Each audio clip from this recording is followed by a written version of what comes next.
कि अल्लाह पाक हमारी और आपकी हाजिरी कबूल फरमा ले। आमीन। अल्लाह की सरताबा कदम शान है ये, इंसान नहीं इंसान वो इंसान है ये। कुरान तो ईमान बताता है इन्हें, ईमान ये कहता है मेरी जान है ये। लालच के समंदर में ईमान की कश्ती है, लालच के समंदर में ईमान की कश्ती है। हर कौम जमाने की ये देख के हंसती है, जिस कौम ने अपनी तालीम मिटा डाली वो कौम जमाने में इज्जत को तरसती है। मोहतरम हज़रात, आज के इस अजीमुश्शान उर्से इबादी से जो आपको पैगाम मिले उस पैगाम पर अमल करने की भी कोशिश करें और उसको नश्र करने की भी कोशिश करें। प्रोग्राम में आना आप एक रस्मी न समझें कि साहब आए थे, उलमा ने शोरा ने नातो मनक़बत पढ़ी और उलमा ने खिताबात बयान किए और सुनकर के चले गए। फिर सुबह उठे तो वहीं नजर आए जहां पहले दिन हम खड़े थे। कुछ ना कुछ इसका फायदा होना चाहिए। जब इतने इखराजात इतनी कुर्बानियां हमारे जलसों में होती हैं तो इसका कुछ फायदा भी हमें होना चाहिए। तो इन जलसों से हमें पैगाम दिया जाता है, हमारी कौम को पैगाम दिया जाता है और हमें संवरने का मौका इनायत होता है। आज हम और आप एक आले रसूल अल्लाह के वली की उर्स के मौके पर यहां आए हैं और ये निस्बत हमारी यहीं तक महदूद नहीं बल्कि ये निस्बत इंशाअल्लाह हमारी क़यामत में भी काम आएगी। अल्लाह के रसूल ने इरशाद फरमाया, कुल्लु सबबी व नसबी यनक़तिउ यौमल क़ियामा इल्ला सबबी व नसबी। आका इरशाद फरमाते हैं, क़यामत के दिन हर सबब, हर ताल्लुक, हर नसब खत्म हो जाएगा, लेकिन एक मेरा सबब और मेरा नसब ये क़यामत के दिन भी बाकी रहेगा। यानी जो अल्लाह के रसूल के नसब से है ये रिश्ता क़यामत के दिन भी नहीं टूटेगा, और जो अल्लाह के रसूल से मोहब्बत करता है तो ये मोहब्बत करने वाले का रिश्ता भी क़यामत के दिन नहीं टूटेगा। हमारी मोहब्बत का आलम तो ये है कि जब हमने किताबों में पढ़ा कि अल्लाह के रसूल को लौकी शरीफ पसंद थी तो हम लौकी को भी लौकी शरीफ कहने लगे। हमारी मोहब्बत का आलम तो ये है कि मेरे इमाम ने जब बयान फरमाया तो कह दिया कि फिरके गली गली तबाह, ठोकरे सबकी खाएं क्यों, दिल को जो अक्ल दे खुदा तेरी गली से जाए क्यों। मेरे इमाम ने जब कलम उठाया तो इरशाद फरमा दिया, मैं तो मालिक ही कहूंगा कि हो मालिक के हबीब, यानी महबूबो मुहिब में नहीं मेरा तेरा। मेरे इमाम ने जब कलम उठाया तो कह दिया, करूं मदहे अहले दुबल रजा, पड़े इस बला में मेरी बला, मैं गदा हूं अपने करीम का, मेरा दीन पाराए नाने जुबान अल्लाह। नारे तकबीर, नारे रिसालत, नारे गौसियत, मसलके आला हजरत और से इबादी मुफ्ती तंजीफ रजा साहिब कादरी। तो हम तो ऐसी निस्बत रखते हैं, हम तो ऐसी मोहब्बत रखते हैं। आइए मैं अपनी गुफ्तगू का आगाज इधर उधर बात को न ले जाते हुए मैं अपनी गुफ्तगू का एक आगाज एक हदीसे पाक से करता हूँ। मुस्लिम शरीफ की हदीसे पाक है। मैं जरा तेजी के साथ बोलूंगा, आप हजरात मेरी गुफ्तगू की तरफ अपनी तवज्जुहात को मफजूल रखें ताकि चंद बातें आपके गोश गुजार करूं और आपको उनका मतलब समझ में आ जाए। ये जलसा सजाने का आपको मतलब समझ में आ जाए, इसका फायदा मुझे भी हासिल हो जाए, आपको भी हासिल हो हो जाए। उस्ताजुल उलमा की जलवागरी है। हजरत के सामने एक तिफले मकतब की हैसियत से मैं चंद बातें आप हजरात के सामने पेश करूंगा। हजरत करम फरमाते रहेंगे इंशाअल्लाह ये बंदे नाचीज आपके गोशगुजार ऐसी बातें करेगा कि शायद है आप सोचें कि ये मेरी मालूमात में नया इजाफा होता हुआ नजर आ रहा है। आइए सबसे पहले मुस्लिम शरीफ की हदीस पाक की तरफ चलते हैं। पैगंबर इस्लाम ने इरशाद फरमाया, मेरे आका इरशाद फरमाते हैं, मजतमा कौमुन फी बैतिन मिन बुयूतिल्लाह यतलूना किताबल्लाह व यतदारसूनहु बैनहुम इल्ला नज़लत अलैहिमुस सकीना व गशियतहुमुर रहमा व हफ़्फ़तहुमुल मलाइका व ज़करहुमुल्लाहु फीमन इंदा इला आखिरिल हदीस। आका इरशाद फरमाते हैं, जब कौम कहीं जमा होती है दुनिया के किसी भी खित्ते में, चाहे मदरसे में हो, चाहे दरगाह पे हो, चाहे मस्जिद में हो, चाहे चौक पे हो, चाहे चौराहे पर हो, और वो कौम जमा होती है क्यों? कुरान की तिलावत सुनने के लिए, कुरान का तदारुस सुनने के लिए, कुरान का माना समझने के लिए, कुरान का मफहूम समझने के लिए। जब ये कौम जमा होती है, अल्लाह के रसूल इरशाद फरमाते हैं, आप जो जमा हुए हैं आज उर्से इबादी में आप आए हैं, एक खतीब की तकरीर सुनने के लिए, एक कारी की कुरान की तिलावत सुनने के लिए, एक शायर की नात सुनने के लिए, आप उधर से उर्से इबादी के अंदर, उर्से इबादी के अंदर सैयद इबादुल्लाह साहिब का फैजान भी पा रहे हैं, लेकिन इधर से उलमाए किराम के बयानात को सुन करके आप अपनी मालूमात में इजाफा भी कर रहे हैं, आप अपनी नेकियों में इजाफा कर रहे हैं। पैगंबर इस्लाम कहते हैं कि जब कौम जमा होती है, क्यों जमा होती है? आप किसी जमींदार के लिए नहीं आए हैं, आप किसी ठेकेदार के लिए नहीं आए हैं, आप किसी दुनियादार के लिए नहीं आए हैं, आप किसी शादी के फंक्शन या दुनियावी किसी फंक्शन में आप नहीं आए हैं। आप आए हैं तो क्यों आए हैं? आप उलमा का बयान सुनने के लिए आए हैं, आप एक अल्लाह वाले के फैजान को लूटने के लिए आए हैं, आप अल्लाह वाले के फैजान को अपने दामन में लूटने के लिए आए हैं। आप आए हैं क्यों? इसलिए कि हमारा आलिम बयान करेगा, हम उसकी गुफ्तगू को सुनेंगे, हम अपनी मालूमात में इजाफा करेंगे। आइए मैं आपको खुशखबरी सुना देता हूँ। मेरे पैगंबर ने इरशाद फरमाया, जब कौम जमा होती है किसी नेक काम के लिए, कुरान की तिलावत होती है, उसकी तिलावत को सुनने के लिए, आलिम की तकरीर होती है, उसकी तकरीर सुनने के लिए, शायर की नात होती है, उसकी नात सुनने के लिए, कारी की कुरान की तिलावत होती है, आप उसकी तिलावत के लिए, सुनने के लिए जब जमा होती है, पैगंबर इस्लाम इरशाद फरमाती है, अल्लाह ताला उस कौम के लिए, उन तलामिसा के लिए, उन सामईन के लिए चार चीजों का बंदोबस्त फरमाता है, चार इनामात नाज़िल फरमाता है। अब देखिए कौन कौन से इनामात हैं। ये ऐसे इनाम है, ये ऐसे बंदोबस्त है कि दुनिया की सारी ताकतें, दुनिया की सारी हुकूमतें भी मिल करके भी वो उन चीजों का बंदोबस्त नहीं कर सकती है, उन इनामात का बंदोबस्त नहीं कर सकती है। आइए कौन सी वो चार चीजें हैं? मेरे पैगंबर ने इरशाद फरमाया, इल्ला नज़लत अलैहिमुस सकीना, अल्लाह ताला उन पर सुकून की बारिशें नाज़िल फरमाता है। आप देखिए तो सही, आप आज बंदे को सुकून चाहिए, करोड़पति है बंदा कहता है सुकून चाहिए, अरबपति है बंदा कहता है सुकून चाहिए, इंसान जमींदार है बंदा कहता है सुकून चाहिए, फॉर्च्यूनर में चलता है बंदा कहता है सुकून चाहिए, एसी में बैठता है बंदा कहता है सुकून चाहिए। कभी इंसान समंदर के साहिल की तरफ जाता है ताकि सुकून मिल जाए, कभी लालाजार की तरफ जाता है ताकि सुकून मिल जाए, कभी बाहर की तरफ जाता है कभी सुकून मिल जाए, कभी बाग बगीचे की तरफ जाता है ताकि सुकून मिल जाए, कभी पार्क की तरफ जाता है ताकि सुकून मिल जाए, कभी दोस्तों के साथ बैठ करके पार्टी क्या करता है ताकि सुकून मिल जाए, कभी अपने अपने अपने करीबों के पास मिलने के लिए जाता है ताकि सुकून मिल जाए, कभी बीवी के पास बैठता है, कभी बच्चों के पास बैठता है ताकि सुकून मिल जाए। मैं कहता हूँ आपको सुकून आपको गोली से नहीं मिलेगा, आपको किसी और चीज से सुकून नहीं मिलेगा।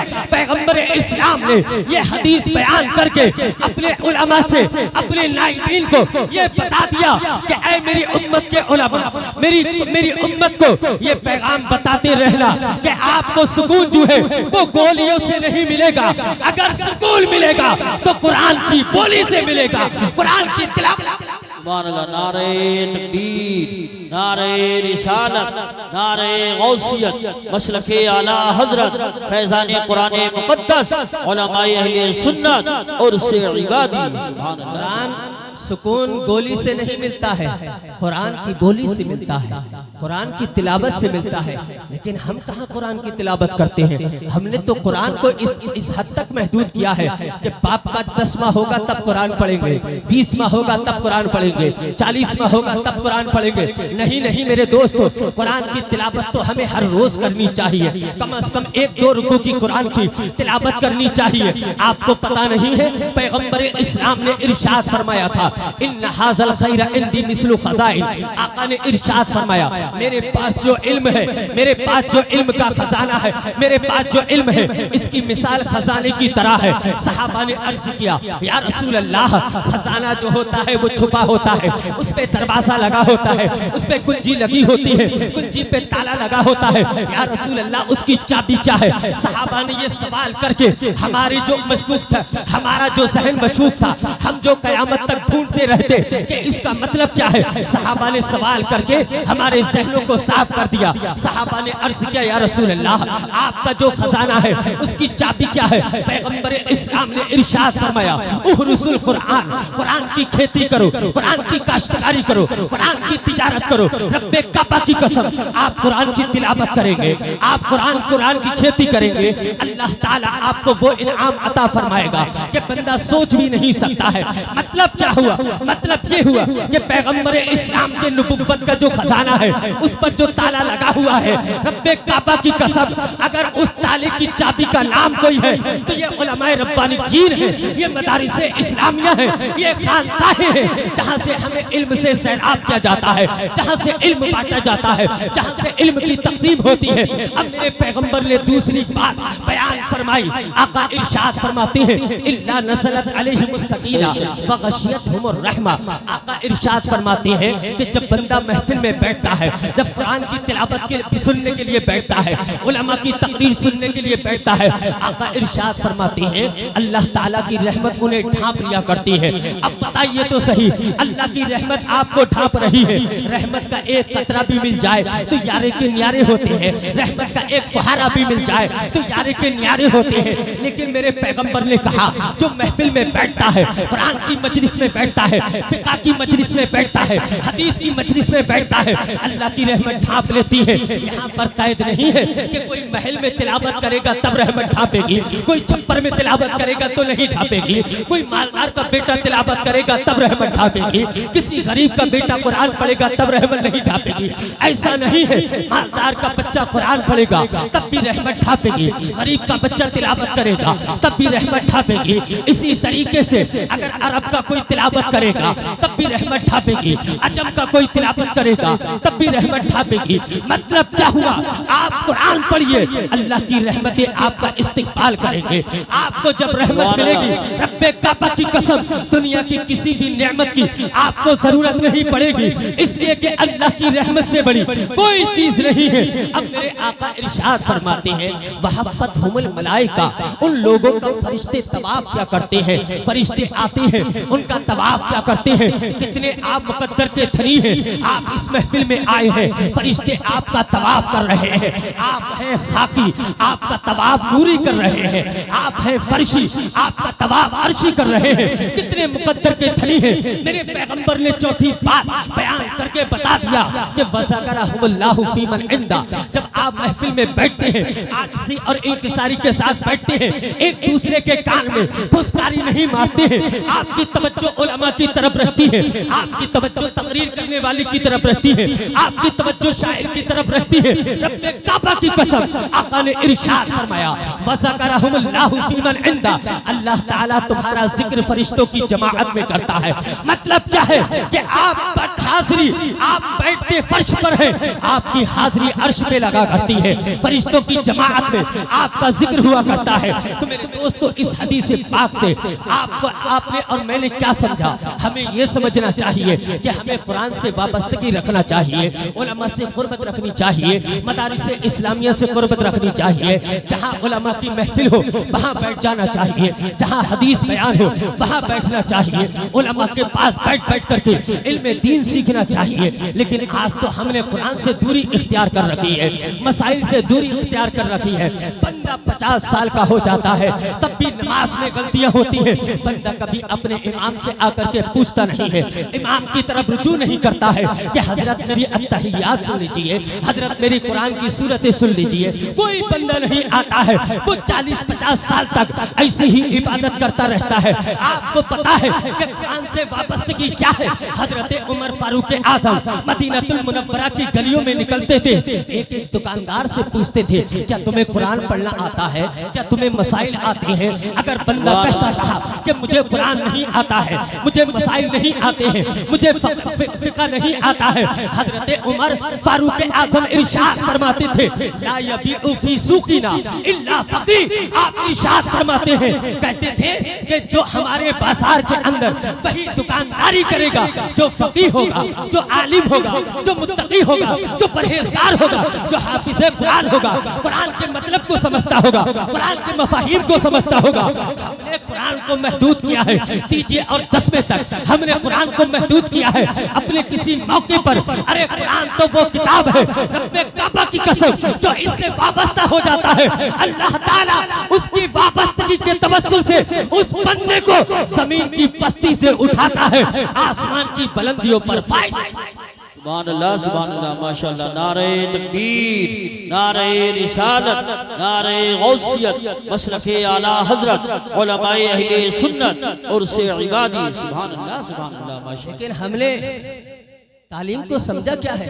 हम तो ये समझते हैं कि अरे नहीं, चलो नमाज जैसी पढ़ रहे हैं पढ़ते रहे, गलती है तो होने दो, किसी पीर साहिब के दामन से वाबस्ता होंगे, उनके दामन से लिपट करके जन्नत मिल जाएगी। ऐसा हरगिज़ नहीं मेरे दोस्तों, इस भूल में मत रहना हरगिज़। जब तक आपका ईमान मुकम्मल नहीं होगा, आपके अमाल अच्छे नहीं होंगे, आप ईमान की कसौटी पर जांचे जाएंगे, तब आपको जन्नत का परवाना आता होगा। आप देखिए तो सही मेरे पैगंबर इस्लाम ने नारे तकबीर, नारे रिसालत, नारे गौसियत, मसलके आला हजरत, फैज़ाने आला हजरत, फैज़ाने ख्वाजा गरीब नवाज, ख्वाजा का हिंदुस्तान, हजरत मौलाना सैयद गयासुद्दीन साहिब क़िबला, हजरत सैयद गयासुद्दीन मियां साहिब अजमेर शरीफ, उलमाए अहले सुन्नत।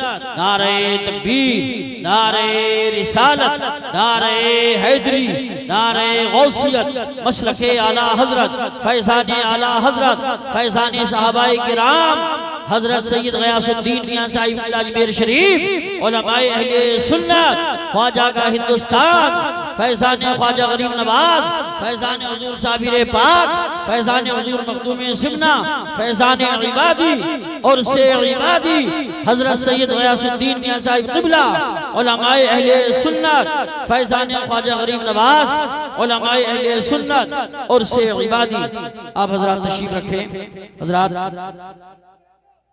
अताए रसूल शाही शाह हिंदुस्तान हुजूर सैयदना ख्वाजा मुईनुद्दीन चिश्ती हसन संजरी रज़ियल्लाहु ताला अन्हु की बारगाह से चलकर तशरीफ लाए शहजादे आले रसूल हजरत सैयद गयासुद्दीन मियां साहिब क़िबला नूरानी जलवागर हो चुके हैं। हम उनका हम तहे दिल से इस्तक़बाल करते हैं। बैठ जाइए आप हजरात, बैठ जाइए।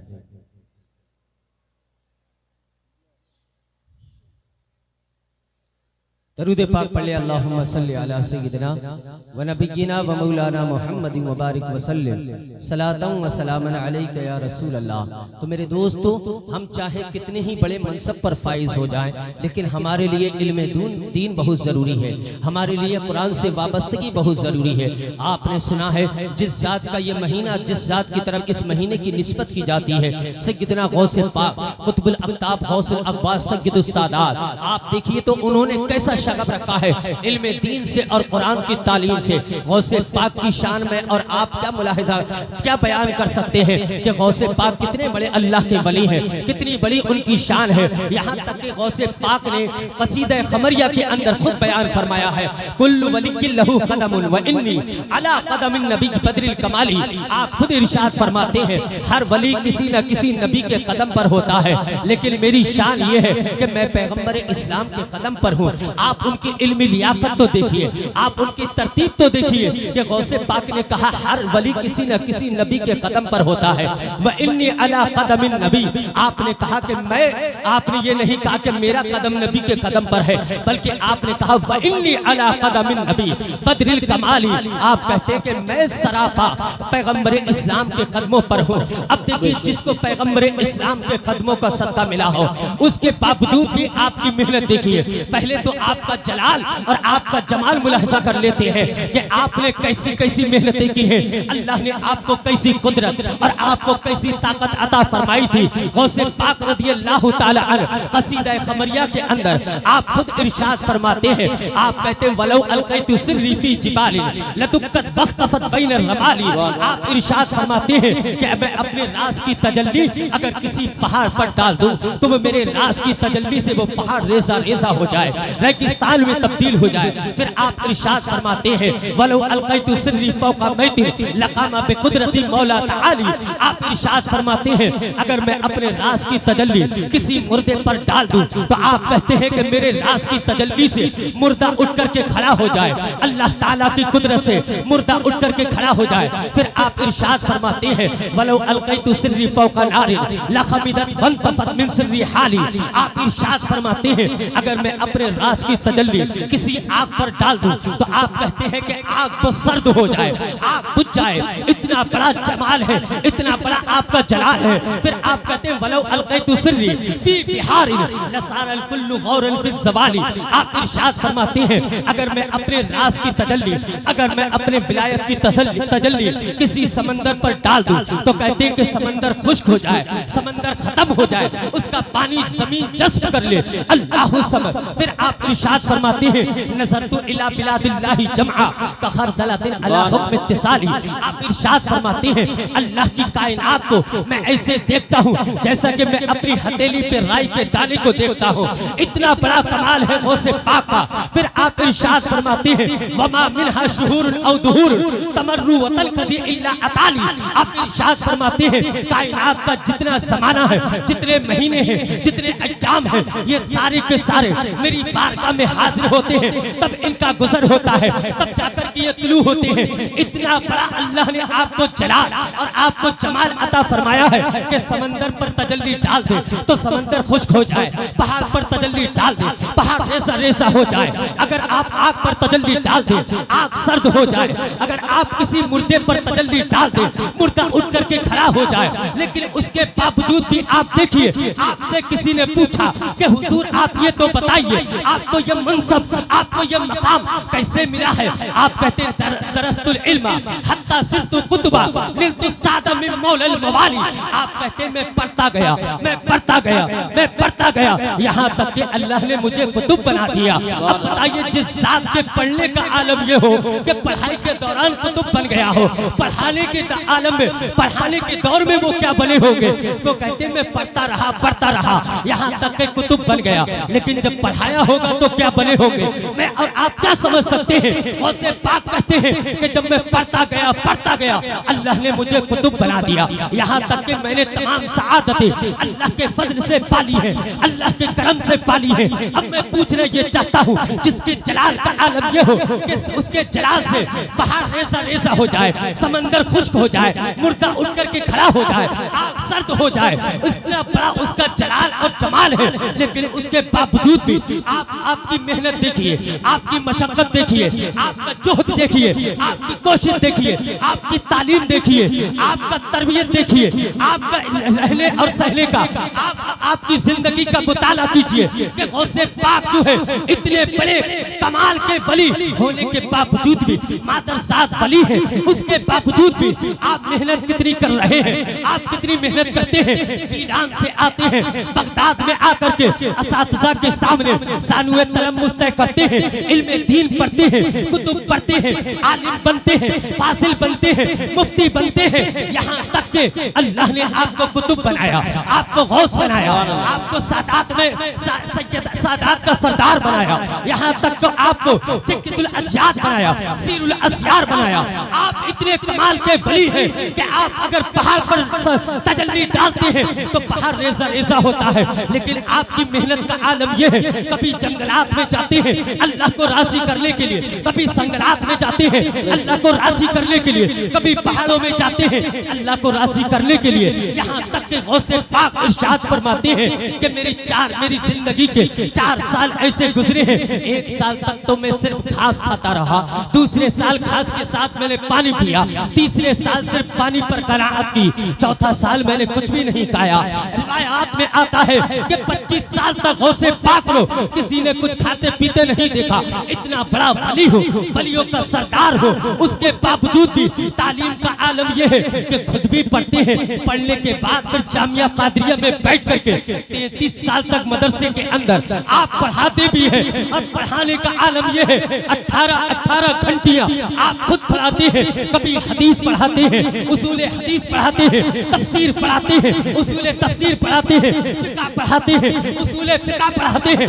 आपकी मेहनत का आलम यह है। अब बताइए तो सही कि गौसे पाक के मदरसे से हर साल 3300 तलबा इकराम पढ़ करके फारिग होते हैं। 33 साल की मुद्दत में आपने तकरीबन 1 लाख उलमा इकराम को पढ़ा करके फारिग किया है। अब मुझे ये बताओ, जो इतना बड़ा वली हो कि जो तजल्ली मुर्दे पर डाले तो मुर्दा उठ करके खड़ा हो जाए, जो तजल्ली पहाड़ पर डाले पहाड़ रेजा रेजा हो जाए, जो तजल्ली समंदर पर डाले समंदर खुश्क हो जाए, तो क्या वो किसी अपने शागिर्द को नजर डालता तो आलिम नहीं बना सकता था?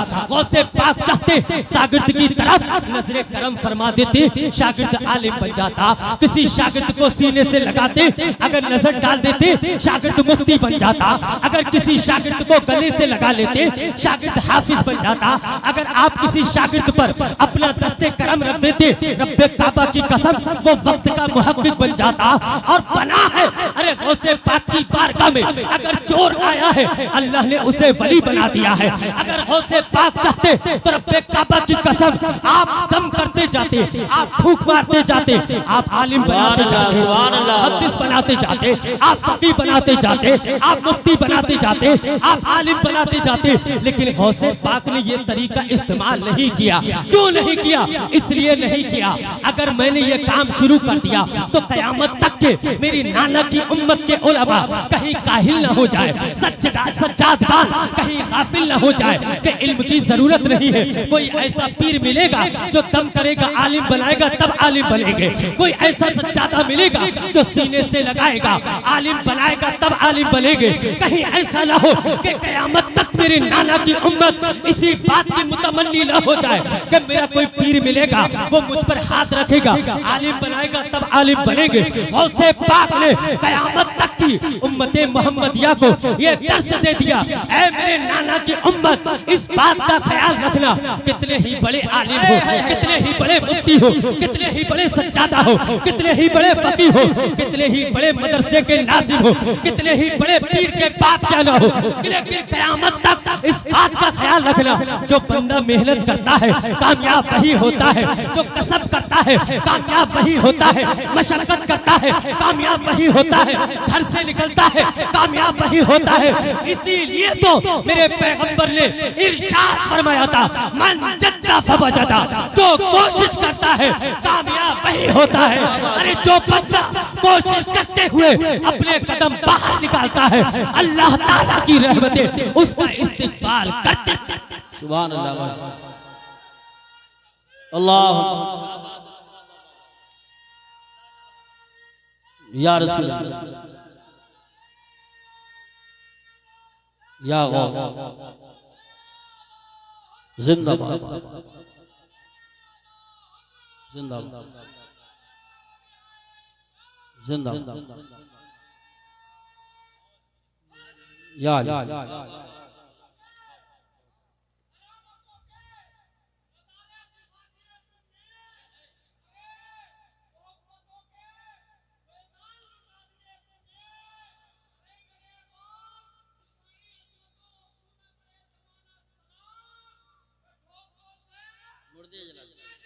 सुभान अल्लाह, माशाअल्लाह, माशाअल्लाह, सुभान।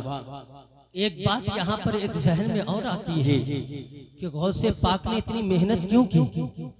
आप चाहते विलायत की तजल्ली एक बार अपने ऊपर डालते, खुद भी आलिम बन जाते, फकीह बन जाते, अपने शागिर्दों को बना देते। ऐसे ऐसे शागिर्द निकले आपके 1 लाख बिला वास्ता। जो 1 लाख शागिर्द हुए, कोई वास्ता नहीं, डायरेक्ट आपसे पढ़े। अपने वक्त का कोई मुहद्दिस बना, कोई फकीह बना, कोई मुफ्ती बना, कोई मुहक्किक बना, लेकिन उनकी मिसाल नहीं मिलती है। लेकिन गौसे पाक ने इतनी मशक्कत क्यों की, इतनी मेहनत क्यों की। आज हम इतने काहिल हो चुके हैं कि घर में ही बैठे रहे, सारे काम हमारे घर में बैठे बैठे हो जाए। फिर हम नारा लगाते हैं कि नबी के नाम पर जान दे देंगे। ये कोई जान देना, ये तो मोहब्बत का दावा झूठा है।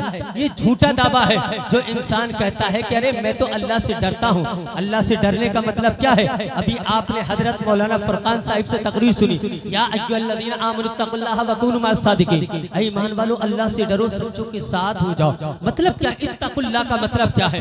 इत्तक़ुल्लाह का मतलब यह है कि नमाजों के वक्त में नमाज पढ़ना। इत्तक़ुल्लाह का मतलब यह है रोजे के वक्त में रोजा रखना। इत्तक़ुल्लाह का मतलब यह है अपने माँ बाप की इताअत करना, अपनी बहन बेटियों की हिफाजत करना, अपनी माँ बहनों को बेपर्दा घर से बाहर नहीं निकलने देना। इसको इत्तक़ुल्लाह कहा जाता है। आज जमाने वाले जने कहाँ पड़ गए हैं? गौसे पाक ने इतनी मेहनत की है, उसके बावजूद भी गौसे आजम की कोई नमाज कज़ा नहीं मिलती है। अरे कज़ा तो बड़ी दूर की बात है। गौसे पाक के बारे में कोई ये गुमान नहीं कर सकता कि आपने बगैर जमाअत के कोई नमाज पढ़ी हो। अल्लाह समझिए गौसे आजम का कमाल था। लेकिन गौसे पाक ने इतनी मेहनत क्यों की? एक बात जहन के अंदर आती है, वो ये है कि हजरत मरियम सलामुल्लाह अलैहा, जब आपको भूख लगी है, आप प्यासी हुई है, हजरत मरियम सलामुल्लाह अलैहा, आप एक सूखे दरख्त के सहारे आप अपनी पुश्त को लगा करके बैठ जाती हैं। ये हजरत ईसा अलैहिस्सलाम की वालिदा है। आपको भूख लग रही है, आपको शिद्दत की भूख है, आपको शिद्दत की प्यास है, आप अपनी पुश्त को लगा करके एक दरख्त के सहारे बैठ जाती हैं और दिल ही दिल में सोच रही हैं कि कोई चीज खाने को मिल जाए ताकि अपनी भूख खत्म कर लूं, ताकि अपनी जो शिद्दत की भूख है इसको मिटाने का मुझे कोई सहारा मिल जाए। हजरत मरियम ने जो पुश्त लगाई अपने सूखे दरख्त से, कहते हैं उस दरख्त को जैसे ही पुश्त लगी है वो दरख्त हरा हो जाता है। हरा होने के बाद फौरन फल लग जाता है, फल लगने के बाद वो फौरन पक जाता है। फिर अल्लाह ने इरशाद फरमाया, वहुज़्ज़ी इलैकी बिजिज़्इन नख़लती तुसाक़ित अलैकी रुतबन जनिय्या।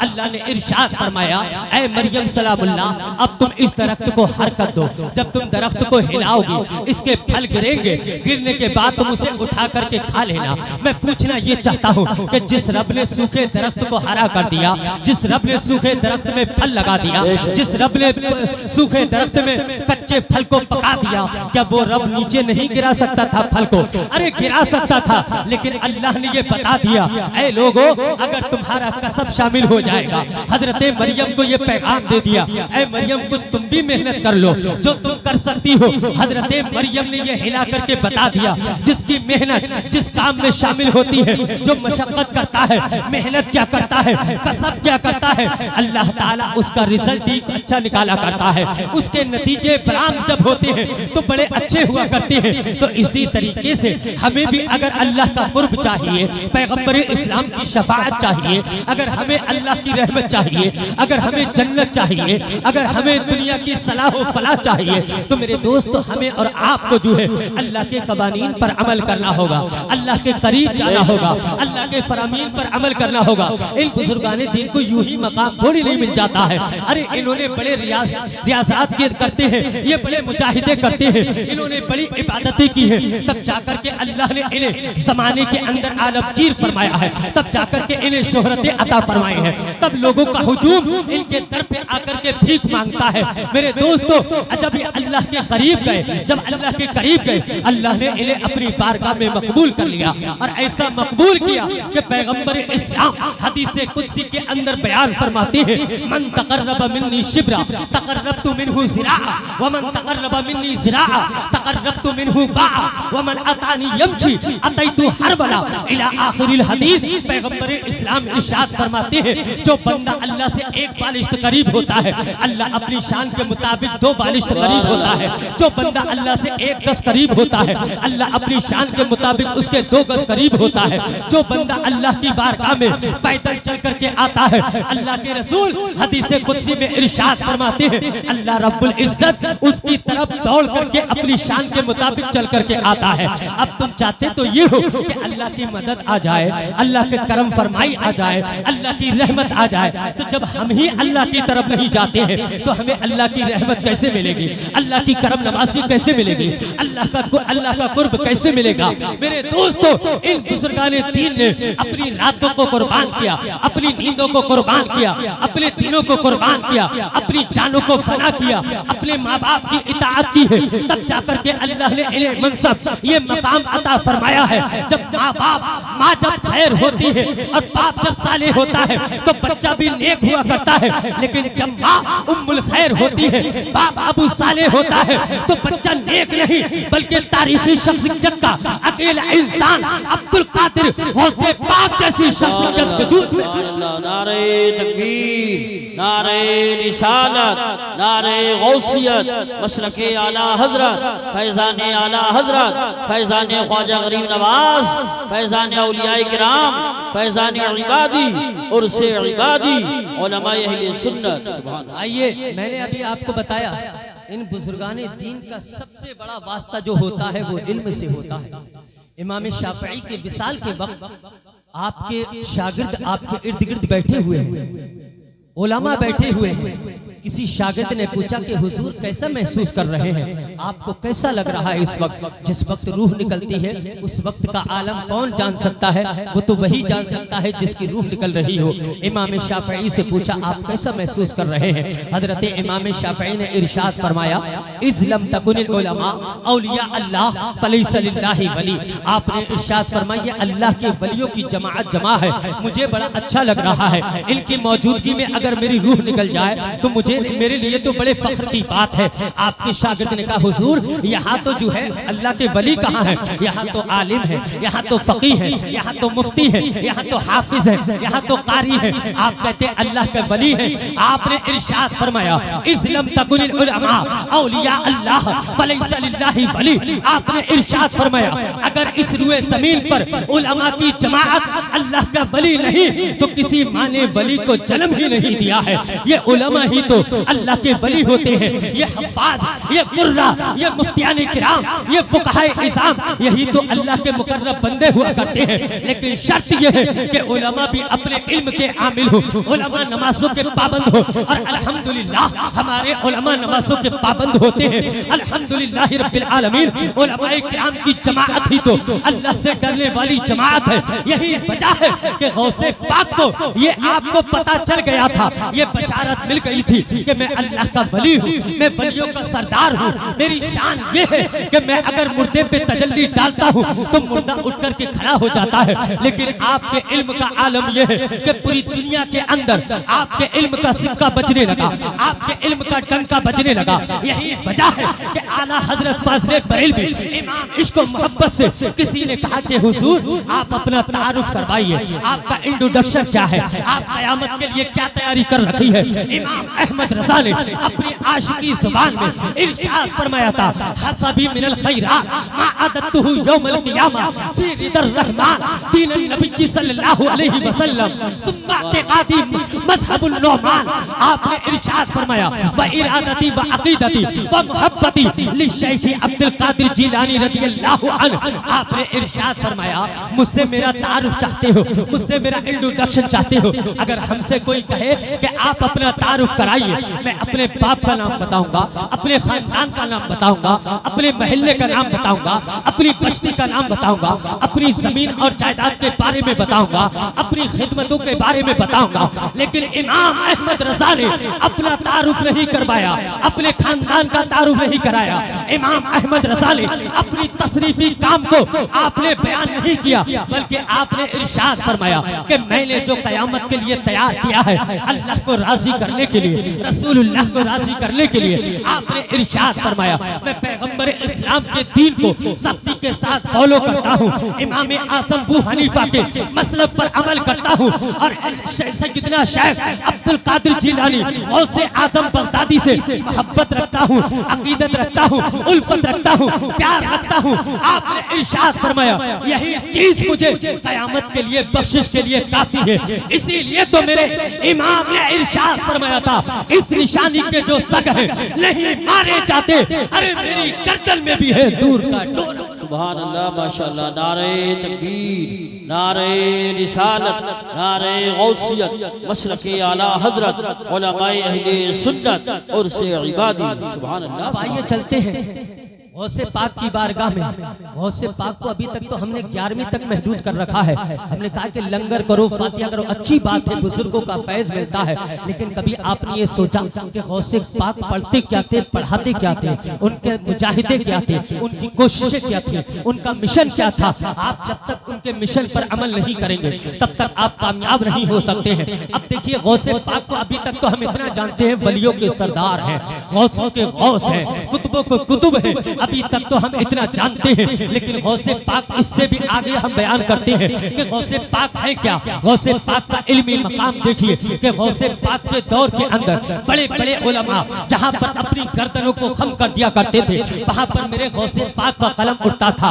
आप देखिए एक फतवा आता है, आपके बेटे इमाम अब्दुल रज़्ज़ाक़ बयान करते हैं बहजतुल असरार के अंदर, मुसन्निफ ने बयान किया है। आप मेरी गुफ्तगू सुन रहे हैं, समझ में आ रही है नहीं? जरा हाथ उठा करके बोलिए सुभान अल्लाह। सुनिए गौर से, इंशाअल्लाह आपको फायदा हासिल होगा। मैं चाहता तो अपनी तकरीर को वाक़ियात में पूरी कर देता, लेकिन मैं ये चाहता हूँ कि आपके इल्म में कुछ इजाफा हो जाए। आप देखिए आपके बेटे इमाम अब्दुल रज़्ज़ाक़ ने बयान किया है बहजतुल असरार के अंदर, इसके मुसन्निफ ने आप इसको नोट फरमाया, कहते जाअत फतवा मिनल अजमी इला बगदाद, कहते एक फतवा आया अजम से, कहाँ आया? बगदाद की तरफ आया, बगदाद शरीफ की तरफ आया। बगदाद शहर इतना मशहूर हो गया है कि उससे पहले भी बड़े बड़े बुजुर्ग थे, बड़े बड़े आलिम और फकीह थे, लेकिन जब से गौसे पाक ने कदम रखा वो शहर जो है गौसे पाक के नाम से जाने जाने लगा, गौसे पाक के नाम से पहचाना जाने लगा। गौसे पाक की अकीदत के जरिए से लोग उसको मोहब्बत करने लगे। गौसे पाक के नाम से ही उस शहर को मंसूब किया जाता है। तो उस शहर के अंदर जो है अजम से फतवा आता है, कहते हैं जाअत फतवा मिनल अजमी इला बगदाद, अजम से फतवा आता है बगदाद की जानिब, गौसे पाक की बारगाह में आता है। कहते हैं वबाद अन वुरिदत अला उलमाइल इराक़ैन, कहते हैं कि इससे पहले ये फतवा इराक़ैन की बारगाह में पेश किया जा चुका था। इराक़ैन किसे कहते हैं? पहले दो इराक थे, एक इराक़ अरब था, एक इराक़ अजम था। जिसको अब भी इराक कहा जाता है वो इराक़ अरब है, जिसको अब ईरान कहा जाता है वो इराक़ अजम है। दो इराक थे पहले, अब जो है एक ही इराक रह गया है। कहते हैं वबाद अन वुरिदत अला उलमाइल इराक़ैन, कहते हैं कि इराक़ैन के उलमा पर यह फतवा पेश किया जा चुका था। आप देखिए गौसे पाक की बारगाह में जब आया, जब दुनिया के उलमा जो है उस मसले का जवाब न दे सके, दुनिया के उलमा उस मसले को हल न कर सके। अब कहते हैं मसला क्या था? कहते हैं फलम यत्तदी लि अहदिम मिनहुम फीहा जवाब सूरतुहा मा तक़ूलु सादतुल उलमा फी रजुलिन हलफा बित्तलाक़ि सलात। कहते हैं कि कोई भी शख्स, कोई भी आलिम, कोई भी मुफ्ती, कोई भी फकीह उस मसले का जवाब न दे सका। बड़े बड़े उलमा की बारगाह में वो मसला पेश किया गया, लेकिन सारे उलमा अपने कलम को रोक गए। कोई अपने सीने को पकड़ करके बैठ गया, कोई अपने माथे को पकड़ करके बैठ गया कि इस मसले का जवाब क्या है, इस मसले का हल क्या है। किसी ने जवाब नहीं दिया। अब वो सवाल आता है, कहाँ आता है? गौसे पाक की बारगाह में आता है। कहते हैं वबाद अन वुरिदत अला उलमाइल इराक़ैन, कहते हैं इराक़ैन के उलमा की बारगाह में वो मसला पेश किया गया है। आप तशरीफ रखिए, जब तक हम नहीं खड़े होंगे आप ना खड़े होंगे, बैठ जाए। जब कोई साहब आएंगे तो मैं इस्तेमाल करूंगा पहले, इसलिए आप बार बार मुड़ के न देखें। इतनी अच्छी तकरीर होती है, गौर से सुनिए। तकरीर बिल्कुल लास्ट टाइम में है, एकदम लास्ट हो रहा है। इंशाल्लाह 5-10 मिनट के अंदर अंदर खत्म कर देंगे। आप तशरीफ रखें, जब मैं इस्तेमाल के लिए खड़ा हूँ तब आप खड़े हों। आप मेरी तरफ थोड़ा देख दे ताकि टाइम ज़ाया ना हो। शायर हिंदुस्तान हस्सानुल हिंद असद इकबाल कलकत्ता साहिब की आमद हो रही है। आप यहाँ पर जब वो आएंगे स्टेज पे, उनके नातिया कलाम समाअत करना, उनकी जियारत भी कर लेना, उनके कलाम भी सुन लेना। दरूद पाक पढ़ते रहिए, अल्लाहुम्मा सल्ली अला सय्यिदिना व नबिय्यिना व मौलाना। हज़रात देखिए माशाअल्लाह साहिब सज्जादा पीर तरीक़त हज़रत अल्लामा सैयद शमशाद मियां साहब क़िबला भी तशरीफ़ ला रहे हैं। शायर हिंदुस्तान असद इकबाल साहब भी हैं, हमारे क़ारी बद्र आलम साहब क़िबला और राहत अज़ीज़ साहब और दीगर वक़ार उलमा किराम। नारे तकबीर, नारे रिसालत, नारे गौसियत, मसलके आला हज़रत, फैज़ाने आला हज़रत शहंशाह तरन्नुम असद इकबाल साहिब क़िबला, उलमाए अहले सुन्नत हज़रत साहिब सज्जादा हज़रत अल्लामा सैयद शमशाद मियां साहिब क़िबला, उलमाए अहले सुन्नत। नारे तकबीर, नारे रिसालत, नारे गौसियत, मसलके आला हज़रत। देखिए हुजूर साहिब सज्जादा गालिबन पीछे भी फोन आया है मुफ्ती अहमद अली मियां साहब का, बिल्कुल गाड़ी करीब आ चुके हैं। आप मैं समझता हूँ कि वो भी 1 आध मिनट में पहुंचने वाले। बैठिए आप हज़रात, बैठिए। मैं अपनी गुफ्तगू अब खत्म करने जा रहा हूँ। शायर हिंदुस्तान हस्सानुल हिंद आली जनाब इज़्ज़त माब असद इकबाल कलकत्ता साहिब की आमद हो चुकी है। आप इनसे भरपूर अपना कलाम समाअत करेंगे। दरूद पाक पढ़ने जरा मैं अपनी बात को खत्म कर दूं। बड़ी अच्छी बात बताने जा रहा हूं, तो आपको लुत्फ आएगा इंशाअल्लाह आखिर में इस बात को सुन करके। अल्लाह रब्बु मुहम्मदिन सल्लल्लाहु अलैहि वसल्लम नहनु इबादु मुहम्मदिन सल्लल्लाहु अलैहि वसल्लम सलातम व सलामन अलैका या रसूल अल्लाह। कहते हैं साहिबे बहजतुल असरार इरशाद फरमाते हैं, जाअत फतवा मिनल अजमी इला बगदाद व बाद अन वुरिदत अला उलमाइल इराक़ैन। कहते हैं अजम से एक फतवा आया, बगदाद की जानिब आया। कहते हैं वो फतवा इराक़ैन के उलमा की बारगाह में भी पेश किया जा चुका था। मैंने आपको बता दिया पहले इराक 2 थे, एक इराक अरब था, एक इराक अजम था। तो दोनों इराक के उलमा अंगुष्ठ बदंदा रह गए, हैरान रह गए कि अब हम इस मसले का जवाब नहीं दे सकते हैं। कहते फलम यत्तदीह लि अहदिम मिनहुम फीहा जवाब सूरतुहा मा तक़ूलु सादतुल उलमा फी रजुलिन हलफ। देखिए साहिब सज्जादा की जलवागरी हो रही है, सब लोग खड़े होकर इस्तेमाल करें। नारे तकबीर, नारे रिसालत, नारे गौसियत, मसलके आला हज़रत, फैज़ाने आला हज़रत हुजूर साहिबे सज्जादा हज़रत अल्लामा सैयद शमशाद मियां साहिब क़िबला, हज़रत अल्लामा मुफ्ती अहमद मियां साहिब क़िबला, उलमाए अहले सुन्नत। नारे तकबीर, नारे रिसालत, हुजूर साहिबे सज्जादा हज़रत अल्लामा सैयद शमशाद मियां साहिब क़िबला, हज़रत अल्लामा सैयद अहमद मियां साहिब क़िबला, उलमाए अहले सुन्नत। देखिए माशाअल्लाह अल्हम्दुलिल्लाह सारे लोग मिंबर पाक की ज़ीनत बन चुके हैं। आप हज़रात तशरीफ रखें। हुजूर साहिब सज्जादा की भी जलवागरी हो गई, शायर खुसूसी असद इकबाल साहब भी हैं और माशाअल्लाह अजमेर शरीफ से भी हमारे हजरत हैं और मुफ्ती आज़म संभल भी हैं। आप हज़रात तशरीफ रखें। बैठ जाइए आप 5 मिनट, बस 5 मिनट टाइम दे दीजिए मुझे, मैं अपनी गुफ्तगू को समेट दूं। कहते हैं फलम यत्तदीह लि अहदिम मिनहुम फीहा जवाब सूरतुहा मा तक़ूलु सादतुल उलमा फी रजुलिन हलफ़ बित्तलाक़ि सलात। कहते हैं कि बड़े बड़े उलमा की बारगाह में ये मसला पेश किया गया, लेकिन किसी ने भी इस मसले का जवाब इनायत नहीं किया। कहते हैं कि मसला क्या था? ऐसा मसला था कि उसने ऐसी कसम उठाई थी कि अपनी बीबी को तलाक दी थी शर्त मुअल्लक़ के साथ। अल्लाहु समद क्या क्या शर्त मुअल्लक़ थी? कहते हैं इन्नहु ला बुद्द लहु अन यअबुदल्लाह इबादतन यनफरिदु बिहा दूना जमीअन नासी फी वक्ति तलव्वुसिही बिहा।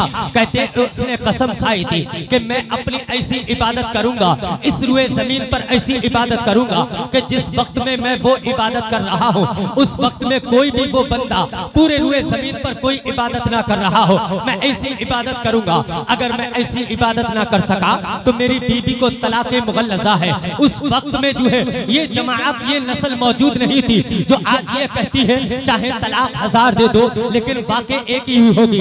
पहले उम्मते मुस्लिमा का बिल इत्तेफाक ये फैसला था कि अगर तलाक किसी ने एक बार में 3 दे दी तो तीनों तलाक वाक़ई हो जाती है। हालांकि हमारी शरीयत ने इस अमल को पसंद नहीं किया है, लेकिन मैं मसले की सूरत आपको बता रहा हूँ। उसने ये शर्त रखी कि मैं ऐसी इबादत करूंगा कि रूए ज़मीन पर उस वक्त में कोई भी बंदा वो इबादत ना कर रहा हो। उसने कहा अगर मैं ये इबादत ना कर सका तो मेरी बीवी को तलाक मुगल्लज़ा है। अल्लाहु समद। अब बड़े बड़े उलमा, इराक के उलमा, अजम के उलमा, मदीना के उलमा, पूरी दुनिया के उलमा, कोई अपनी छाती पकड़ गया, कोई अपना कलम पकड़ गया, कोई अपनी पेशानी पकड़ गया, कोई झुक कर के बैठ गया, कोई अंगुश पतंगा हो गया कि आखिरकार इस मसले का जवाब क्या है। किसी ने कहा कि ऐसा करो, ये इबादत करो, तहज्जुद के वक्त में उठो, 10 रकात नमाज नफल पढ़ लो। किसी ने दूसरे ने जवाब दिया अरे ये तो मियाँ कोई पूरी दुनिया में कोई और भी कर सकता है, कौन जानता है कि हम तो यहाँ मदाला में रहते हैं, ये अमल कोई दिल्ली में कर रहा हो, कोई अमल कोई बरेली में कर रहा हो। किसी ने कहा ये आपका सवाल, ये जवाब नहीं बैठता है। फिर दूसरे आलिम ने कहा ऐसा करो, तहज्जुद के वक्त में उठ करके कुरान अजीम के 10 पारों की तिलावत करो। उस दूसरे ने कहा यह भी जवाब सटीक नहीं बैठता है, इसलिए कि रात की तन्हाई में कोई भी अल्लाह का मुकद्दस बंदा कुरान की तिलावत कर सकता है। आपका ये जवाब हतमी नहीं है, आपका ये जवाब हकीकी नहीं है, आपका ये जवाब मुबनी नहीं है, आपके इस जवाब को तस्लीम नहीं किया जा सकता है। लेकिन बड़े बाप की औलाद थी, मरता क्या न करता, जब शौहर तलाक दे देता है फिर पेशानी पकड़ता है कि कोई ऐसा रास्ता मिल जाए कि बीबी दोबारा वापस आ जाए। मैं कहता हूँ कि जो नादान बात बात पर बीवियों को तलाक की धमकियां दिया करते हैं, बात बात में जो है अपनी बीबी को धमकाते हैं और डराते हैं, ऐ नादान ये मत समझ लेना कि तलाक का सर्टिफिकेट अगर तेरे हाथ में है तो इसका मतलब तू बीबी को मजलूम बनाएगा, बीबी को धमकाएगा। ऐसा हरगिज नहीं होना चाहिए। अरे तलाक शरीयत में रखी गई है, लेकिन ये बुरा अमल कहा गया है। अल्लाह समझ। अब वो बंदा परेशान हो गया, अब वो बंदा मुस्तरिब हो गया, अब वो बंदा बेचैन हो गया कि इसका रास्ता क्या निकलना चाहिए, इसका तरीका क्या होना चाहिए, इसका जवाब कहाँ होना चाहिए। अब कहते हैं कि उसने कहा फमा युफ़अलु मिनल इबादत, कौन सी ऐसी इबादत करूं कि जिस इबादत करने से मेरी बीबी से तलाक हट जाए। अल्लाह समझ। कहते हैं कि कोई जवाब ना दे सका। सारे मुफ्तियाने किराम ने अपनी जुबानों पे लगाम लगा लिया, सारे मुफ्तियाने किराम ने अपने कलम को रोक लिया। अब इमाम अब्दुल रज़्ज़ाक़ कहते हैं फ़ऊतिया बिहा इला वालिदी, अब वो सवाल जो है वो मसला मेरे वालिदे गिरामी की बारगाह में आया। कहा जिसे हम गौसे आज़म कहते हैं, जिसे हम पीराने पीर कहते हैं, जिसे हम महबूबे सुभानी कहते हैं, जिसे हम कुतुबे रब्बानी कहते हैं, जिसके नाम से आप 11वीं का लंगर करते हैं। मेरे दोस्तों, जिसकी 11वीं का जवाब नहीं है उसके इल्म का भी जवाब नहीं है, उसके कलम का भी जवाब नहीं है, उसके इफ्ता का भी जवाब नहीं है, उसके मसाइल के जवाब देने का भी जवाब नहीं है। इमाम अब्दुल रज़्ज़ाक़ कहते हैं फ़ऊतिया बिहा इला वालिदी, वो मसला मेरे वालिद की बारगाह में आता है। जैसे ही गौसे आज़म की नजर पड़ी, आपने देखा फ़कतबा अलैहिल फौर, आपने फौरन उसका जवाब इनायत कर दिया, आपने फौरन उसका जवाब तहरीर कर दिया। हमारे मुफ्ती की बारगाह में आता है, मुफ्ती अलाउद्दीन साहिब की बारगाह में अगर कोई मसला आएगा, हजरत हिदायत देखेंगे, बहरुल राय देखेंगे, फतावा रज़विय्या देखेंगे, बहार शरीअत देखेंगे, बुखारी मुस्लिम देखेंगे, तिरमिज़ी इब्ने माजा देखेंगे। कोई जवाब आपको हमारा मुफ्ती बगैर देखे नहीं देख सकता। लेकिन गौसे पाक ने न बुखारी को उठाया, न मुस्लिम को उठाया, न तिरमिज़ी को उठाया, न इब्ने माजा को उठाया, न अबू दाऊद को उठाया। गौसे पाक ने मसला पढ़ा, फ़कतबा अलैहिल फौर, आपने फौरन उसका जवाब इनायत फरमा दिया। और क्या कहते हैं याती मक्का, वो बंदा मक्का चला जाए, मक्कातुल मुकर्रमा चला जाए, वयुखल्ला लहुल मताफ, उसके लिए मताफ को खाली करा दिया जाए जहां पर तवाफ किया जाता है। गौसे पाक ने कहा कि सारे बंदों का तवाफ रोक दिया जाए, थोड़ी सी देर के लिए उसे अकेले तवाफ करने दिया जाए, इसलिए कि रूए जमीन पर कोई दूसरा काबा नहीं है, रूए जमीन पर दूसरा कोई मताफ नहीं है। मेरे गौसे इरशाद फरमाया वयुखल्ला लहुल मताफ, उसके लिए मताफ को खाली कराया जाए। वयतूफु, उस उसबुअन वहदा, और उसको अकेले तवाफ करने की इजाजत दे दी जाए, वो अकेला तवाफ करेगा, फनज़रुहु कामिलन, उसकी मन्नत पूरी हो जाएगी, तलाक उसकी बीवी पर वाक़ई नहीं होगी। रब्बे काबा की कसम, इस मसले के जवाब से ये पता चल गया कि गौसे आजम अगर वली है तो वलियों के सरदार है, और आलिम है तो उलमा के सरदार है। इसीलिए तो हम मौलाना जमीलुर रहमान कादरी की जुबान में यूं अर्ज करते हैं कि खुदा के फजल से हम पर है साया गौसे आजम का, हमें दोनों जहां में है सहारा गौसे आजम का। अरे हमारी लाज किसके हाथ में है? बगदाद वाले के। अरे मुसीबत टाल देना काम किसका? गौसे आजम का। अस्तगफिरुल्लाह रब्बी मिन कुल्ली ज़म्बि व अतूबु इलैह। व आखिरु दावाना अनिल हम्दुलिल्लाहि रब्बिल